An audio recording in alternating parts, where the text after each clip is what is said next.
Hello friends, good afternoon.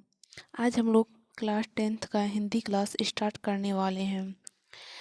Hindi में first lesson है श्रम विभाजन और जाति प्रथा।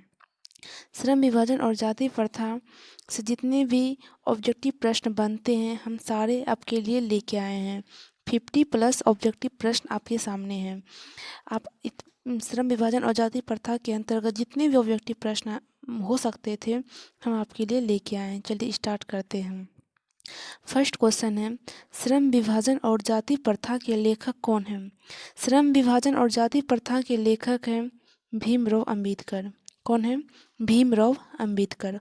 ऑप्शन नंबर बी राइट है, भीमराव अंबेडकर। नेक्स्ट प्रश्न है, जाति प्रथा किस प्रकार का विभाजन है?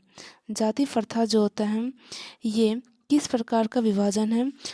फर्स्ट ऑप्शन है अस्वाभाविक, प्राकृतिक, स्वाभाविक, संवैधानिक। जाति प्रथा जो होता है ये अस्वाभाविक श्रम विभाजन है। कैसा विभाजन है? अस्वाभाविक। नेक्स्ट प्रश्न है, भीमराव अंबेडकर के चिंतन और रचनात्मक के मुख्यतः कितने प्रेरक व्यक्ति रहे? कहता है कितने प्रेरक व्यक्ति रहे? तो 3 रहे। कितने रहे? 3 रहे। भीमराव अंबेडकर के चिंतन और रचनात्मक के मुख्यतः कितने प्रेरक व्यक्ति रहे? 3 रहे। नेक्स्ट प्रश्न है, डॉक्टर अंबेडकर किस वर्ग के परिवार में जन्म लिए थे? फर्स्ट है पिछड़ा वर्ग में, सामान्य वर्ग में, दलित वर्ग में, मध्यम वर्ग में। तो इसका राइट आंसर हो जाएगा दलित वर्ग में। नेक्स्ट आते हैं, श्रम विभाजन और जाति प्रथा पाठ बाबा साहेब के किस भाषण का संपादित अंश है? तो इसका राइट आंसर क्या हो जाएगा? इसका राइट आंसर हो जाएगा इनहेलेशन ऑफ कास्ट। क्या हो जाएगा? Annihilation of caste. Bhimrao Ambedkar का जन्म कब हुआ था? भीमराव अंबेडकर का जो जन्म हुआ था 14 अप्रैल 1891 में हुआ था। कब हुआ था? 14 अप्रैल 1891 में हुआ था। नेक्स्ट क्वेश्चन की ओर चलते हैं, भीमराव अंबेडकर की मृत्यु कब हुई थी? भीमराव अंबेडकर की जो मृत्यु हुई थी वह जनवरी 1965 में, दिसंबर 1956 में, अक्टूबर 1956 में, मार्च 1865 में। तो इसका राइट आंसर हो जाएगा दिसंबर 1956 में। Next question, doctor Bhimrao Ambedkar का जन्म किस राज्य में हुआ था? डॉक्टर भीमराव अंबेडकर का जो जन्म हुआ था वह मध्य प्रदेश में हुआ था। मध्य प्रदेश का जो मेहू राज्य होता है, मेहू राज्य के मध्य प्रदेश में हुआ था। कहाँ हुआ था? मेहू राज्य के मध्य प्रदेश में हुआ था। नेक्स्ट क्वेश्चन की ओर चलते हैं, जातिवाद के पोषकों द्वारा श्रम विभाजन किसका दूसरा रूप माना जाता है? श्रम विभाजन जो होता है किसका दूसरा रूप माना जाता है? जाति प्रथा का। किसका माना जाता है? जाति प्रथा का। नेक्स्ट क्वेश्चन, जाति प्रथा के अनुसार श्रम विभाजन का आधार क्या है? जाति प्रथा के अनुसार श्रम विभाजन का जो आधार है वो है मनुष्य की रुचि, रोजगार सृजन, पैतृक पेशा, कौशल क्षमता। तो पैतृक पेशा हो जाएगा। नेक्स्ट क्वेश्चन की ओर चलते हैं। नेक्स्ट क्वेश्चन कहता है हमारा, संचारित का शब्दार्थ क्या होता है? मतलब संचारित का अर्थ क्या होता है? आरोहित होता है, चालित होता है, प्रवाहित होता है, स्वचालित होता है। तो इसका राइट आंसर हो जाएगा, इसका राइट आंसर क्या हो जाएगा? प्रवाहित हो जाएगा। क्या हो जाएगा? प्रवाहित। संचालित का अर्थ होता है प्रवाहित होता है। ठीक है, नेक्स्ट क्वेश्चन की ओर चलते हैं। भारत की जाति प्रथा की विशेषता है। भारत की जो जाति प्रथा है उसकी विशेषता है, श्रमिकों का अस्वाभाविक विभाजन, श्रमिकों का स्वाभाविक विभाजन, यह रोजगारवर्धक है, यह वर्ग विभेद दूर करता है। तो इसका राइट आंसर हो जाएगा, यह श्रमिकों का अस्वाभाविक विभाजन है। कौन? भारत की जाति प्रथा। ठीक है, नेक्स्ट क्वेश्चन की ओर चलते हैं। डॉक्टर भीमराव अंबेडकर के अनुसार जाति प्रथा श्रम विभाजन के साथ साथ और किसके विभाजन के रूप लिए हुए हैं? तो इसका श्रमिक विभाजन का रूप, श्रमिक विभाजन का रूप, दलित विभाजन का रूप, सभ्य जनों का विभाजन, कुशल व्यक्ति का विभाजन। तो इसका राइट आंसर हो जाएगा कुशल व्यक्ति का विभाजन। नेक्स्ट क्वेश्चन की ओर चलते हैं। डॉक्टर भीमराव अंबेडकर का जन्म कहाँ हुआ था? अभी हमने आपको बताया कि डॉक्टर भीमराव अंबेडकर का जन्म महू मध्य प्रदेश में हुआ था। कहाँ हुआ था? महू मध्य प्रदेश में हुआ था। ये VVI क्वेश्चन, ये जो होता है VVI है। इस बार जो क्लास 10th का एग्ज़ाम होने वाला है 2024 में, इसके लिए ये मोस्ट इम्पोर्टेंट क्वेश्चन है। ठीक है, चलते हैं नेक्स्ट क्वेश्चन की ओर। कौन सा व्यवस्था मनुष्य के प्रशिक्षण अथवा उसकी निजी क्षमता का विचार किए बिना उसकी पेशा निर्धारित करता है? जाति व्यवस्था, शासन व्यवस्था, मध्ययुगीन व्यवस्था, आधुनिक व्यवस्था। तो इसका राइट आंसर क्या हो जाएगा? जाति व्यवस्था। जाति व्यवस्था जो होता है, इसका जो जाति व्यवस्था जो होता है प्रशिक्षण अथवा उसकी निजी क्षमता का विचार किए बिना उसकी पेशा निर्धारित करती है। तो इसका राइट आंसर क्या हो जाएगा? जाति व्यवस्था। ठीक है, तो चलते हैं नेक्स्ट क्वेश्चन की ओर। लेखक जो होता है बेरोजगारी का प्रमुख और प्रत्यक्ष कारण किसे मानते हैं? लेखक जो होते हैं बेरोजगारी का प्रमुख और प्रत्यक्ष कारण किसे मानते हैं? अशिक्षा को, जनसंख्या को, जाति प्रथा को, उद्योग धंधों की कमी को। तो इसका राइट आंसर हो जाएगा जाति प्रथा को। राइट आंसर क्या हो जाएगा? जाति प्रथा को। चलते हैं नेक्स्ट क्वेश्चन की ओर। भारतीय संविधान के निर्माता के रूप में हम किन्हें जानते हैं? भारतीय संविधान का जो निर्माता के रूप में जो होता है, हम महात्मा गांधी को जानते हैं, भीमराव अंबेडकर को जानते हैं, जवाहरलाल नेहरू को जानते हैं, सुभाष चंद्र बोस को जानते हैं। तो इसका राइट आंसर क्या हो जाएगा? इसका राइट आंसर हो जाएगा भीमराव अंबेडकर। तो चलते हैं नेक्स्ट प्रश्न की ओर। डॉक्टर भीमराव अंबेडकर ने किस पत्रिका का संपादन किया था? तो फर्स्ट ऑप्शन है उज्ज्वल भारत, उड़ता भारत, बहिष्कृत भारत, पुरस्कृत भारत। तो इसका राइट आंसर क्या हो जाएगा? इसका राइट आंसर हो जाएगा बहिष्कृत भारत। डॉक्टर भीमराव अंबेडकर ने जो होता है किस पत्रिका का संपादन किया था? बहिष्कृत भारत का। ये जो होता है ये VVI है। जो प्रश्न हम VVI बता रहे हैं उसको ध्यान में रखिएगा फ्रेंड्स। नेक्स्ट क्वेश्चन की ओर चलते हैं। भीमराव अंबेडकर की रचना है। फर्स्ट ऑप्शन है the rise and fall of the Hindu women, India of my dreams, विचार और वितर्क, भारतीय लिपियों की कहानी। तो इसका राइट आंसर हो जाएगा the rise and fall of the Hindu women. Next question की ओर चलते हैं। आधुनिक मनु कहा गया है। आधुनिक मनु किसे कहा गया है? डॉक्टर राजेंद्र प्रसाद को, महात्मा गांधी को, सच्चिदानंद सिन्हा को, डॉक्टर भीमराव अंबेडकर को। तो इसका राइट आंसर हो जाएगा डॉक्टर भीमराव अंबेडकर को। आधुनिक मनु किसे कहा गया है? आधुनिक मनु जो होता है डॉक्टर भीमराव अंबेडकर को कहा गया है। आधुनिक मनु किसे कहा गया है? डॉक्टर भीमराव अंबेडकर को कहा गया है। नेक्स्ट प्रश्न की ओर चलते हैं। संचारित का शब्दार्थ है। संचारित का शब्दार्थ है मतलब संचारित का जो अर्थ होता है क्या होता है? अभी हमने आपको बताया कि प्रवाहित होता है। संचारित का अर्थ क्या होता है? प्रवाहित होता है। ये क्वेश्चन रिपीट हो गई है, ध्यान इस क्वेश्चन को याद रखिएगा, रिपीट हो गई है इसी वजह से। चलते हैं नेक्स्ट प्रश्न की ओर। नेक्स्ट प्रश्न हमारा कहता है कि भारत की जाति प्रथा की विशेषता है। जाति प्रथा की जो विशेषता है क्या है? तो अब फर्स्ट ऑप्शन है श्रमिकों का अस्वाभाविक विभाजन, श्रमिकों का स्वाभाविक विभाजन, यह रोजगार वर्धक है, यह वर्ग विभेद दूर करता है। तो इसका राइट आंसर क्या हो जाएगा? श्रमिकों का अस्वाभाविक विभाजन, ये जाति प्रथा की विशेषता है। नेक्स्ट क्वेश्चन है डॉक्टर भीमराव अंबेडकर के अनुसार जाति प्रथा श्रम विभाजन के साथ साथ और इसके विभाजन का रूप लिए हुए हैं। तो फर्स्ट ऑप्शन है श्रमिक विभाजन, दलित विभाजन, सभ्य जनों का विभाजन, कुशल व्यक्ति का विभाजन। तो इसका राइट आंसर क्या हो जाएगा? कुशल व्यक्ति का विभाजन। डॉक्टर भीमराव अंबेडकर के अनुसार जाति प्रथा और श्रम विभाजन के साथ साथ और किसके विभाजन का रूप लिए हुए हैं? श्रमिक विभाजन, दलित विभाजन, सभ्यजनों का विभाजन, कुशल व्यक्ति का विभाजन। तो इसका राइट आंसर क्या हो जाएगा? इसका राइट आंसर हो जाएगा कुशल व्यक्ति का विभाजन। चलते हैं नेक्स्ट प्रश्न की ओर। भीमराव अम्बेडकर का जन्म कहाँ हुआ था? डॉक्टर भीमराव अम्बेडकर का जन्म महू मध्य प्रदेश में हुआ था। फिर ठीक है, चलते हैं नेक्स्ट प्रश्न की ओर। कौन सी व्यवस्था मनुष्य के प्रशिक्षण अथवा उसकी निजी क्षमता का विचार किए बिना उसका पेशा निर्धारित करती है? कौन सी व्यवस्था?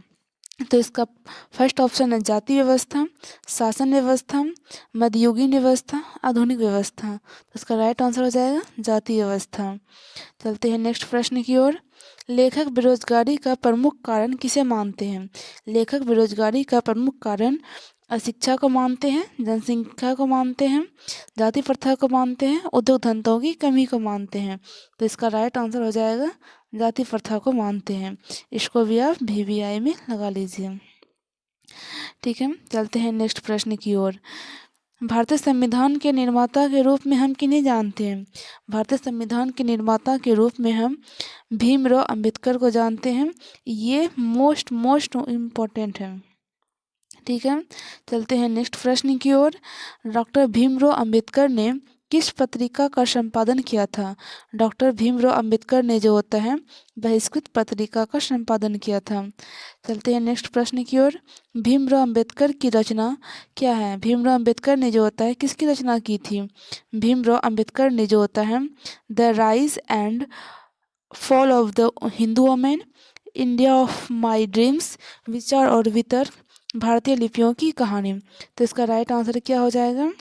The rise and fall of the Hindu women. The rise and fall of the Hindu women. चलते हैं नेक्स्ट प्रश्न की ओर। आधुनिक मनु कहा गया है? आधुनिक मनु किसे कहा गया है? आधुनिक मनु जो डॉक्टर राजेंद्र प्रसाद को, महात्मा गांधी को, सच्चिदानंद सिन्हा को, डॉक्टर भीमराव अंबेडकर को। इसका राइट आंसर क्या हो जाएगा? डॉक्टर भीमराव अंबेडकर को। ठीक है, चलते हैं नेक्स्ट प्रश्न की ओर। The caste in India their mechanism किनकी रचना है? भीमराव अंबेडकर की, राम मनोहर लोहिया की, महात्मा गांधी की, सुखदेव की। तो इसका राइट आंसर क्या हो जाएगा? भीमराव अंबेडकर की। ठीक है, आधुनिक सभ्य समाज कार्यकुशलता के लिए किसे आवश्यक मानता है?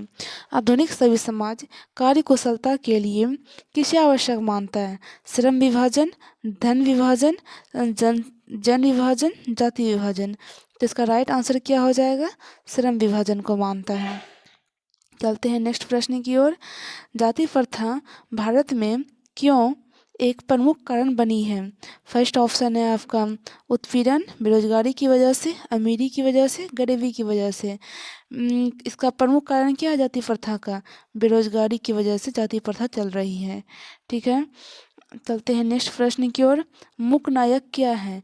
मूक नायक जो होता है एक प्रकार की पत्रिका है। नेक्स्ट प्रश्न है हमारा, आधुनिक सभ्य समाज में कार्यकुशलता के लिए जो होता है किसे आवश्यक माना गया है? जाति प्रथा को, कार्यकुशलता को, वर्ण विभाजन को, श्रम विभाजन को। इसका राइट आंसर क्या हो जाएगा? इसका राइट आंसर हो जाएगा श्रम विभाजन को। चलते हैं नेक्स्ट प्रश्न की ओर। डॉक्टर अंबेडकर ने PhD की उपाधि कब प्राप्त की थी? डॉक्टर अंबेडकर ने PhD की जो उपाधि प्राप्त की थी 1920 में, 1918 में, 1916 में, 1914 में। इसका राइट आंसर हो जाएगा 1916 में। नेक्स्ट प्रश्न, डॉक्टर भीमराव अंबेडकर के माता का नाम क्या था? डॉक्टर भीमराव अंबेडकर के माता का नाम रानीबाई, कुंतीबाई, शीलाबाई, भीमाबाई क्या था? इन चारों में से क्या था? भीमाबाई। डॉक्टर भीमराव अंबेडकर के माता का नाम भीमाबाई था। क्या था? भीमाबाई। डॉक्टर भीमराव अंबेडकर के माता का नाम क्या था? भीमाबाई। ठीक है, चलते हैं नेक्स्ट प्रश्न की ओर। नेक्स्ट प्रश्न है, डॉक्टर भीमराव अंबेडकर के पिता का नाम क्या था? माता का नाम भीमाबाई और पिता का नाम क्या था? रामजी सकपाल। पिता का नाम क्या था? रामजी सकपाल और माता का नाम भीमाबाई। माता का नाम भीमाबाई और पिता का नाम जो होता है रामजी सकपाल। पिता का नाम रामजी सकपाल, माता का नाम भीमाबाई। चलते हैं नेक्स्ट प्रश्न की ओर। डॉक्टर अंबेडकर का वाक्य हिंदी के कितने खंडों में प्रकाशित हो चुकी है? तो इसका 15 खंडों में, 17 खंडों में, 19 खंडों में, 21 खंडों में। तो इसका राइट आंसर क्या हो जाएगा? 21 खंडों में। ठीक है। नेक्स्ट क्वेश्चन, बाबा साहब मतलब बाबा साहब किसको कहते थे? भीमराव अंबेडकर को कहते थे। तो कहता है भीमराव अंबेडकर का व्याख्यात भाषण कौन सा था? भीमराव अंबेडकर का व्याख्यात भाषण था वो annihilation of caste, annihilation of caste था। चलिए नेक्स्ट प्रश्न की ओर। Buddha and his Dhamma, Buddha and his Dhamma के लेखक कौन है? बुद्धा एंड हिज धम्म के लेखक भीमराव अंबेडकर हैं। बुद्धा एंड हिज धम्म के लेखक कौन है? भीमराव अंबेडकर हैं। नेक्स्ट प्रश्न, बाबा साहेब अंबेडकर मतलब भीमराव अंबेडकर संपूर्ण वाक्य नाम की पुस्तक कितने खंडों में प्रकाशित हो गई? तो 22 खंडों में, 48 खंडों में, 21 खंडों में, 40 खंडों में। इसका राइट आंसर क्या हो जाएगा? 21 खंडों में। कितने खंडों में प्रकाशित हो गई थी पुस्तक जो होता है? 21 खंडों में। ठीक है। नेक्स्ट प्रश्न, श्रम विभाजन और जाति प्रथा शीर्षक किनके द्वारा जो होता है हिंदी में रूपांतरित है? कहता है श्रम विभाजन और जाति प्रथा शीर्षक जो होता है किनके द्वारा हिंदी में रूपांतरित है? तो इसका राइट आंसर क्या हो जाएगा? ललई सिंह यादव। एक ये VBI। ठीक है, ललई सिंह यादव। श्रम विभाजन और जाति प्रथा शीर्षक किनके द्वारा हिंदी में रूपांतरित है? ललई सिंह यादव। ये जो होता है ये VBI, इसको लगा लीजिए। नेक्स्ट क्वेश्चन, सच्चे लोकतंत्र का पर्याय क्या होता है? सच्चे लोकतंत्र का पर्याय होता है भाईचारा। ठीक है। Next question, doctor Bhimrao Ambedkar की रचनात्मक के प्रेरक व्यक्ति थे। डॉक्टर भीमराव अंबेडकर की रचनात्मक के प्रेरक व्यक्ति कौन थे? महात्मा गांधी, ज्योतिबा फुले, गोपाल कृष्ण गोखले, विवेकानंद। तो इसका राइट आंसर हो जाएगा ज्योतिबा फुले। नेक्स्ट क्वेश्चन, लाहौर का वार्षिक सम्मेलन कब हुआ था? लाहौर का वार्षिक सम्मेलन जो होता है 1929 में हुआ था। 1929 में हुआ था। ठीक है। चलते हैं नेक्स्ट प्रश्न की ओर। भीमराव अंबेडकर के प्रेरक क्या क्या नाम थे? भीमराव अंबेडकर के प्रेरक का नाम था बुद्ध, कबीर, ज्योतिबा फुले। क्या क्या नाम था? बुद्ध, कबीर, ज्योतिबा फुले। नेक्स्ट प्रश्न, किसके प्रोत्साहन पर बाबा साहेब उच्चतर शिक्षा हेतु न्यूयॉर्क गए थे? तो काशी नरेश, पटियाला नरेश, काशी नरेश, पटियाला नरेश, बड़ौदा नरेश, दरभंगा नरेश।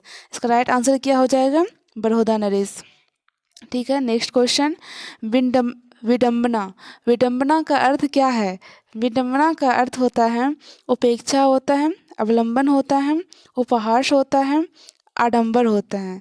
इसका राइट आंसर क्या हो जाएगा? उपहास होता है। ठीक है। नेक्स्ट प्रश्न, जाति प्रथा मनुष्य के पेशे को किस प्रकार प्रभावित करती है? इसका फर्स्ट ऑप्शन है मनुष्य के पेशे में बढ़ावा देती है, जीवन भर के लिए एक पेशे में बांध देती है, ये मनुष्य के रोजगार उन्मुखी को बनाती है, मनुष्य को पेशा के लिए दक्ष बनाती है। इसका राइट आंसर क्या हो जाएगा? जाति प्रथा जो होता है ये मनुष्य को जो होता है एक पेशे में बांध देती है। ठीक है। नेक्स्ट क्वेश्चन, भीमराव अंबेडकर ने निम्न में से किसके रचना की? भीमराव अंबेडकर ने जो होता है निम्न में से किसकी रचना की? बहादुर, नाखून क्यों बढ़ते हैं, जाति प्रथा एवं श्रम विभाजन, भारत से हम क्या सीखें। ये तो अभी पढ़ते आ रहे हैं भीमराव अंबेडकर, जाति प्रथा एवं श्रम विभाजन। ठीक है। नेक्स्ट क्वेश्चन, श्रम विभाजन और जाति प्रथा गद्य की कौन सी विधा है? श्रम विभाजन और जाति प्रथा गद्य की कौन सी विधा है? निबंध है। ठीक है। नेक्स्ट क्वेश्चन, भारतीय संविधान के निर्माण में महत्वपूर्ण भूमिका किसकी है? भारतीय संविधान के निर्माण में महत्वपूर्ण भूमिका भीमराव अंबेडकर की है। ठीक है। Next question, next and last question, सभ्य समाज श्रम विभाजन के लिए किसको आवश्यक मानता है? सभ्य समाज श्रम विभाजन के लिए किसको आवश्यक मानता है? कार्यकुशलता को। इसको मानता है कार्यकुशलता को। ठीक है, लास्ट एंड इंड।